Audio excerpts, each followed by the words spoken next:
किसान भाई हमारे डीएपी खेत में डालते हैं और ज़्यादा मात्रा में डाल देते हैं, तो उससे होता क्या है कि खेत में केवल डीएपी डालने से ये नहीं है कि फास्फोरस मिल जाएगा। कभी कभी होता ये है कि हम कोई न्यूट्रिशन देते हैं और दूसरा न्यूट्रिशन उसकी वजह से कम हो जाता है।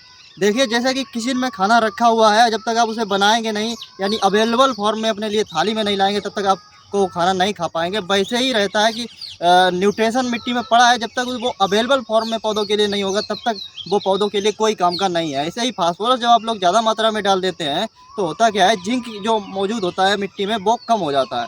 यानी जिंक की अवेलेबिलिटी घट जाती है, जिससे पौधे को जिंक कम मिल पाती है, जिससे उसमें नई बीमारियां और जो प्रोडक्शन है वो कम हो जाता है।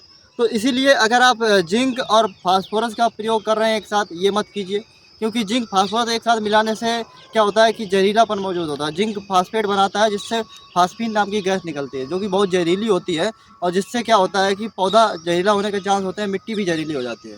तो जब भी जिंक और फास्फोरस को देना है तो डीएपी जैसे दे रहे हैं तो उसको अलग दीजिए।